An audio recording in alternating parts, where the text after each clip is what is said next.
Trauma is not your fault, but healing is your responsibility. I would now like to invite Dr. Yusuf Mangi, Assistant Director, KMA, and Life Coach, NLP practitioner.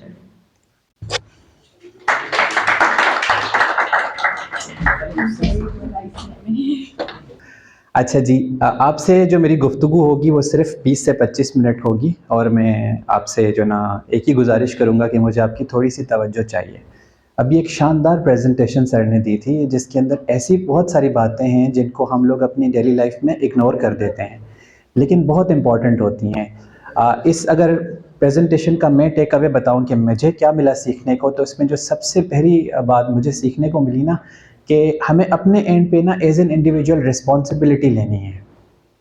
अगर हम अपनी ज़िम्मेदारी नहीं लेते ना, late से मैं ये कहता हूँ कि जी ये स्टेट का काम है, ये गवर्नमेंट का काम है, जी ये तो फला पार्टी ने नहीं किया, हमारे साथ ये नाजायज़ी हो गई, ज़्यादती हो गई, तो मैं वो काम भी नहीं कर पाऊँगा जो मैं कर सकता हूँ।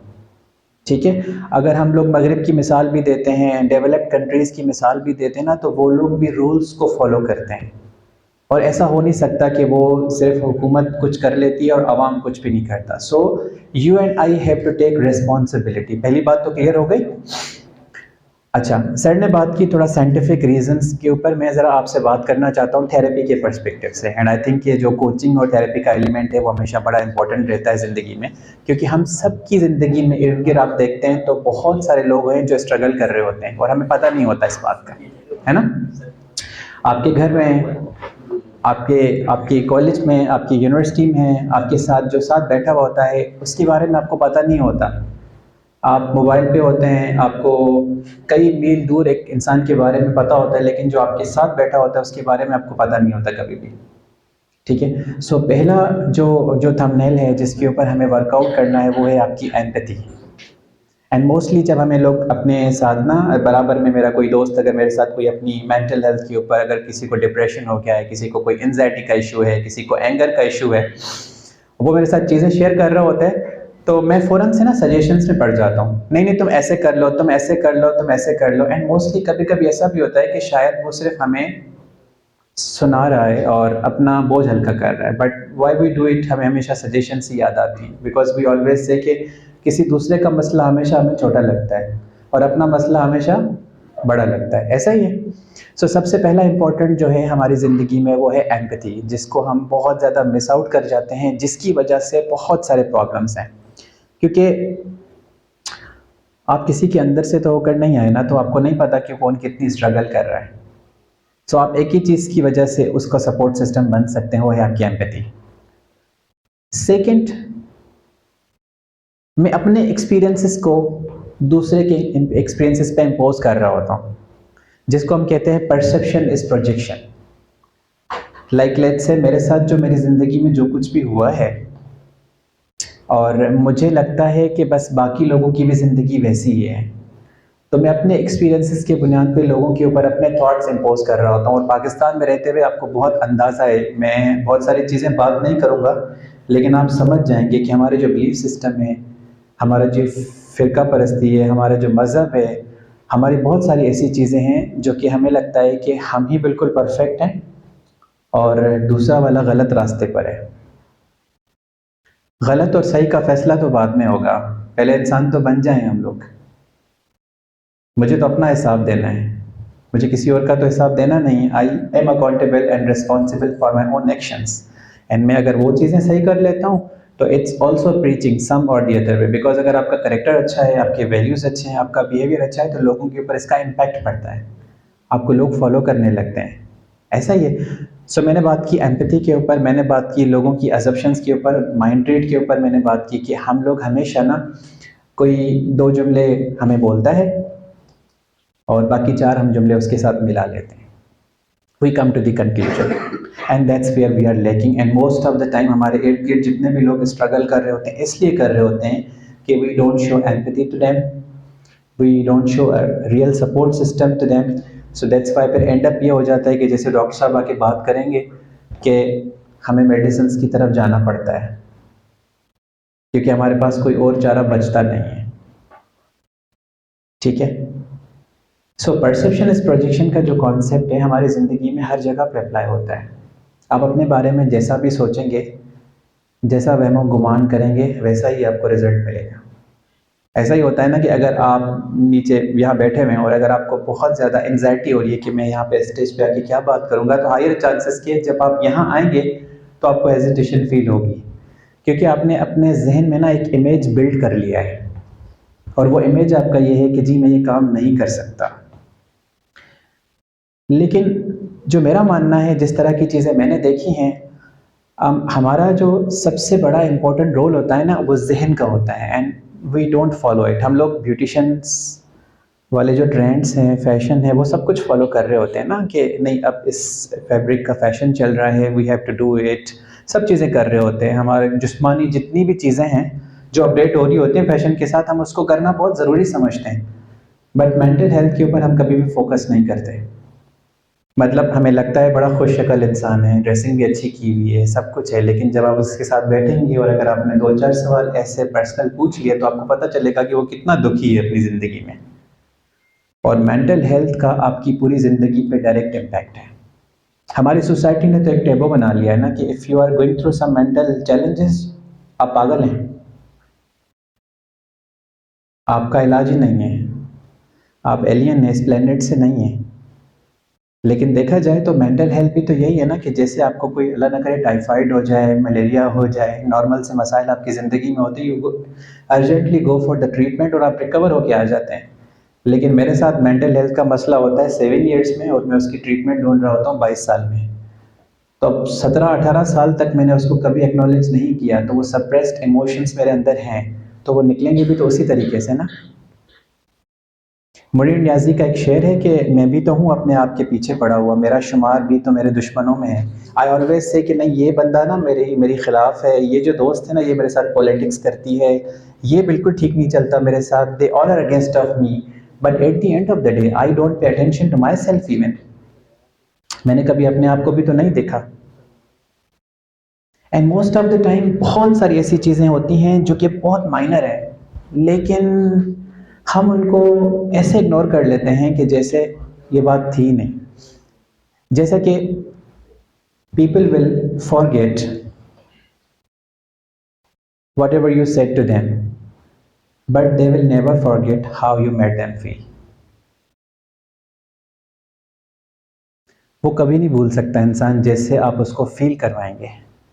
And most of the time हमारी जो गुफ्तगू होती है, हमारे लिए वो जोक्स होते हैं, हमारे लिए वो नॉर्मल कन्वर्सेशन होती है, किसी के हाइट के ऊपर, किसी के वेट के ऊपर, किसी की कास्ट के ऊपर, किसी की कम्युनिटी के ऊपर हम जो बात करते हैं, किसी की कोई आदत होती है, हैबिट होती है जिसके ऊपर हम बात करते हैं, हमारे लिए शायद वो बातें नॉर्मल होती हैं, लेकिन जिसको हम बोल रहे होते हैं उसके लिए शायद बड़ी इंपॉर्टेंट और हर्टिंग होती है।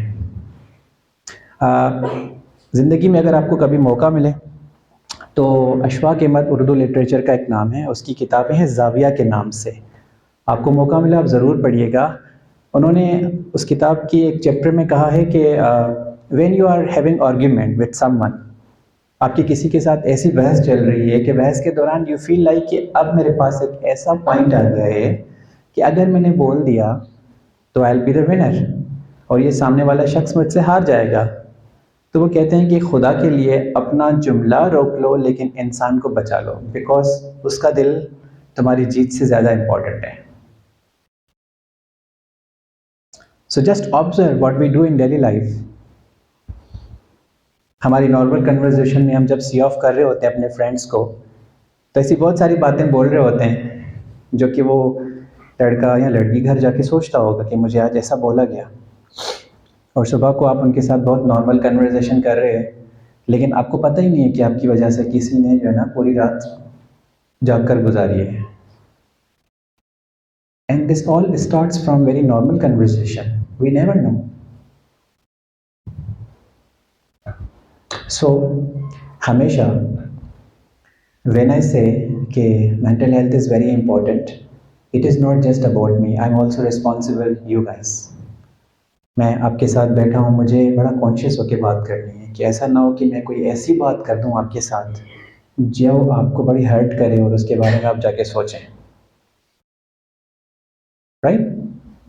That's how life is. I mean हमारी सबकी ज़िंदगी में यही चलता है शुरू से लेके आखिर तक।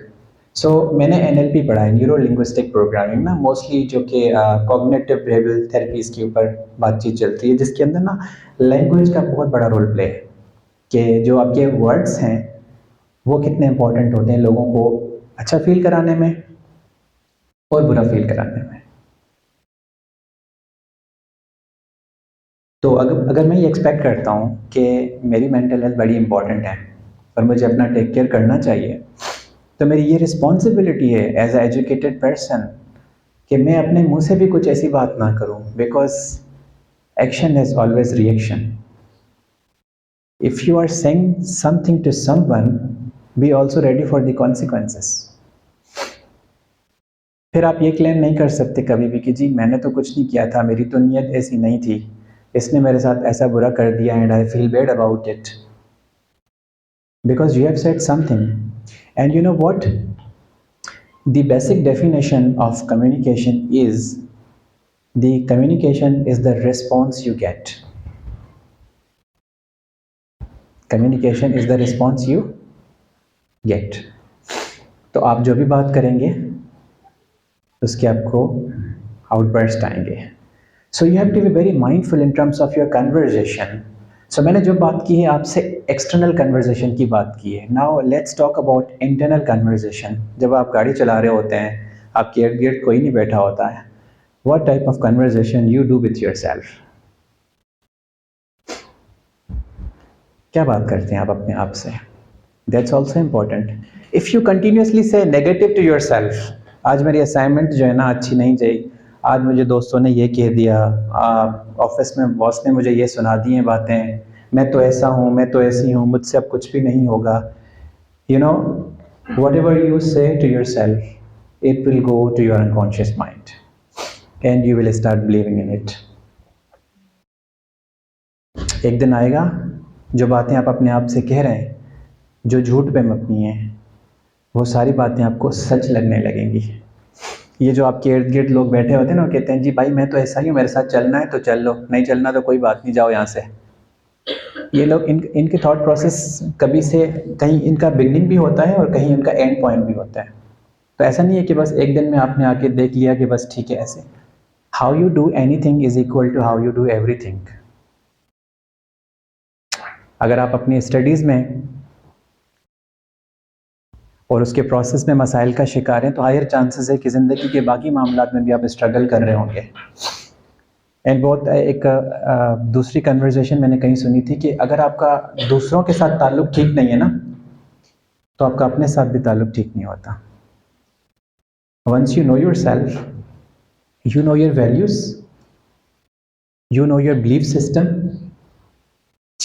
you get a lot of clarity how you deal people.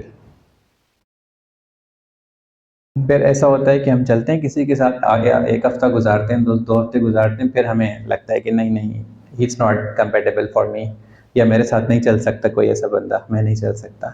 लेकिन उसका डीप रूट यही होता है कि you don't know your value system, you don't know what you want. That simple strategy.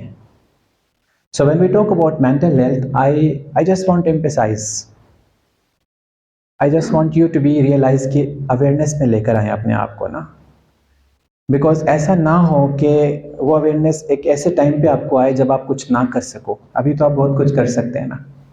वो कहते हैं कि इंसान को वक्त से फैसले कर लेने चाहिए। जब वक्त हाथ से गुजर जाता है ना, तो उस वक्त इंसान फैसला नहीं करता, फिर वक्त उसका फैसला करता है, और वक्त के फैसले बड़े मुश्किल होते हैं। So take responsibility of your life. Allah ताला ने इंसान को अशरफुल मखलूक़ात सिर्फ इसीलिए किया है कि उसके पास चॉइस है कि वो अच्छाई और बुराई में से इंतखाब कर सकता है। अच्छा करेक्टर आपको अच्छी जगहों पे ले जाएगा, लेकिन अगर आपकी पर्सनैलिटी के ट्रेट्स कुछ ठीक नहीं है, तो आप कितना भी फेक कर लें, एक दिन आके गिरेंगे नीचे। And that's the realities. Are you guys with me? बात समझ आ रही है? ब्रेन के अंदर दो चीज़ें हैं, एक अनकॉन्शियस माइंड है और दूसरा कॉन्शियस माइंड। मैं जो आपसे बात कर रहा हूँ, वर्ड्स यूज़ कर रहा हूँ, आप मुझे सुन रहे हैं, इट्स कॉन्शियस। एंड जो कुछ इसके रिजल्ट में आपके डीप इनसाइड फील होगा वो अनकॉन्शियस है। Unconscious mind plays 95% role in your life and conscious mind plays 5% role in your life. और हम क्या कर रहे हैं, हम कॉन्शियस चीज़ों पे ज़्यादा फोकस करते हैं, अनकॉन्शियसली ज़्यादा फोकस नहीं करते। जो आपने बात की थॉट प्रोसेस की, आपने अक्सर एक कोटेशन सुनी होगी कि आपने कोई भी चीज़ करनी है तो उसके लिए 40 डेज़ की प्रैक्टिस करें, ठीक है। नमाज अगर आपने पाबंदी से पढ़नी है लेट से, उसकी 40 डेज़ प्रैक्टिस करें। जिम पे जाना है तो कोशिश करें 40 डेज़ तक अपने आप को ज़बरदस्ती ले जाएं, ठीक है। लेकिन अगर 40 डेज़ के बाद आप नहीं जाएंगे ना तो शायद आपको फील होगा कि आप क्यों नहीं जा रहे। तो दैट्स वाई जो पॉजिटिव थॉट है ना, पॉजिटिव थॉट को बिल्ड करने के लिए अपने आप को फोर्स करना पड़ता है। But once it goes to autopilot and your unconscious mind, you will be habitual of thinking positive. How? Because reframing is very important. Like let's say मैं आपसे पूछता हूँ कि इस कमरे के अंदर क्या डिफेक्ट्स हैं जो आपको लगता है कि सही होने की ज़रूरत है, तो आप कुछ नेम कर सकते हैं कि इस कमरे में क्या बेहतर हो सकता है, क्या चीज़ गलत लग रही है आपको? लाइट्स कम है और पिलर बंद है, ठीक है। और पिलर हटा देने चाहिए, बिल्कुल अभी हटाते हैं, ठीक है। ऐसे ही ऑन करवाते हैं, बिल्कुल ठीक है। अब मुझे ये बताएं कि इस कमरे में क्या बेहतर चीज़ें आपको नजर आ रही हैं? Tell me the positive side of this room. Okay, what else? Temperature, what else? Good sound, ठीक है, what else? See that's your choice. अगर आप अच्छी चीज़ों के बारे में सोचेंगे तो आपको अच्छे थॉट्स आएंगे और आपको हमेशा अच्छा ही नज़र आएगी। लेकिन अगर आप बुरी चीज़ों के बारे में सोचेंगे तो आपको हमेशा बुराई नज़र आएगी। किसी भी इंसान के पर्सनैलिटी में अगर आप ये देखेंगे ना कि इसके क्या बैड ट्रेड्स हैं तो आपको बैड ट्रेड्स ही नज़र आएंगे। लेकिन अगर ये सोचेंगे कि इसमें क्या अच्छी बात है तो आपको हमेशा अच्छी बातें ही नज़र आएंगी। So it's all about reframing how you see things, that's important. मतलब एक ही चीज़ को दो इंसान देख रहे होते हैं और दोनों का नज़रिया अलग होता है। लेकिन मेरा एक सवाल होता है हमेशा, if you think it's too much negative, I just ask my self के इज इट हेल्पिंग यू? वो जो कचरा आपने अपने कंधे पे उठाया हुआ है, क्या वो सपोर्ट कर रहा है आपको आगे जाने के लिए?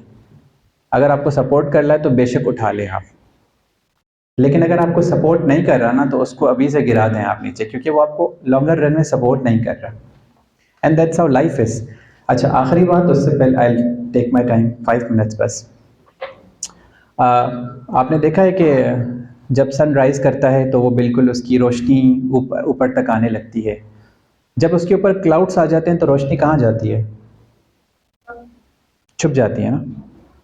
इंसान की एनर्जी भी कुछ इस तरह से होती है, वो बहुत फ्रेश होता है, लेकिन इंसान के ऊपर भी क्लाउड्स आ जाते हैं जिसकी वजह से उसको बहुत सारी चीज़ें, उसका पावर छुप जाता है। अच्छा, वो क्लाउड्स क्या हैं इंसान की ज़िंदगी में?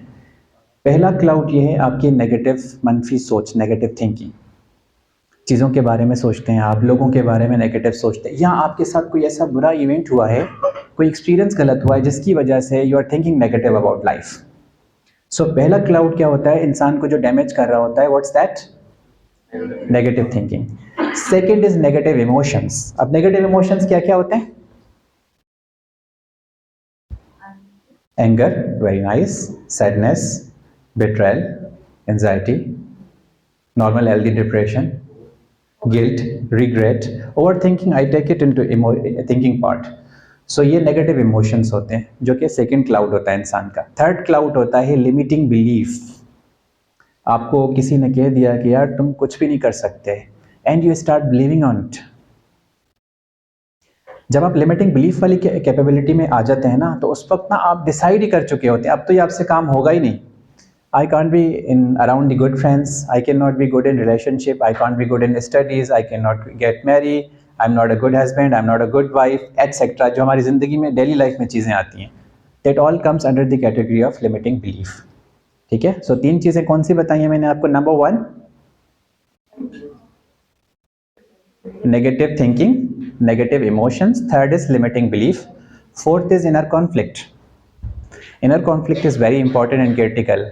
You are here and you are unable to decide मुझे क्या करना है अपनी ज़िंदगी में। गवर्नमेंट जॉब लेनी है, सरकारी नौकरी लेनी है, प्राइवेट सेक्टर में जाना है, इससे शादी करनी है, इससे शादी करनी है, MBA करना है या कोई और, हाँ शादी करनी है। So these are all inner conflict. अच्छा, इनर कॉन्फ्लिक्ट जो है ना इंसान की जिंदगी में तब आते हैं when you don't know yourself, you don't know your values.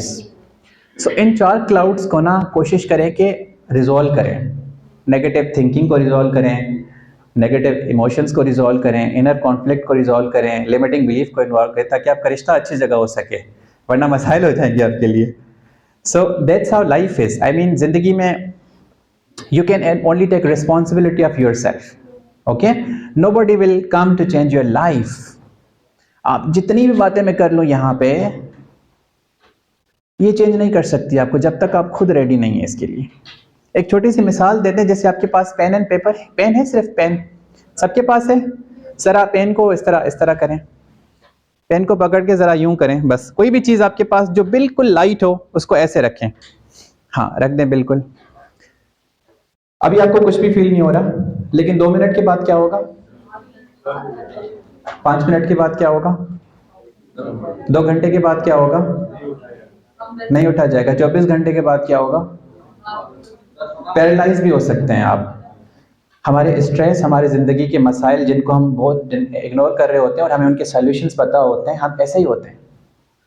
हम उनको 30 सेकंड्स के लिए, 40 सेकंड्स के लिए सोचते हैं, फिर डिनाई करते हैं. वो इतने बड़े हो जाते हैं कि हम किसी ऐसी पॉइंट पे आते हैं जब हमें we can't help out ourselves. So always resolve problem when they appear. Don't delay, don't procrastinate. जो आपने सवाल किया ना कि ओवर थिंकिंग कैसे रिमूव करनी है, start working on yourself now. Because अगर 5 साल के प्रॉब्लम्स हैं तो अभी काम हो सकता है, लेकिन 15 साल के बाद शायद मसाइल भी बड़े हो जाएं आपके साथ और आपके लिए बड़ा मसला हो जाए फिर उनको रिजॉल्व करना. ठीक है. So I think with this I will close my session. I hope कि आपने सेशन से सीखा होगा. ओनली रिक्वेस्ट कि जो कुछ भी आपने सीखा है, ट्राई टू प्रीच दिस. किसी एक बंदे को ज़रूर बताइएगा, कोई एक पॉइंट जो आपको समझ आया. एंड आई थिंक दैट्स सदका जारिया for everyone, all of us. So with this, thank you very much. Thank you management for providing me an stage to talk to you guys. Allah Hafiz.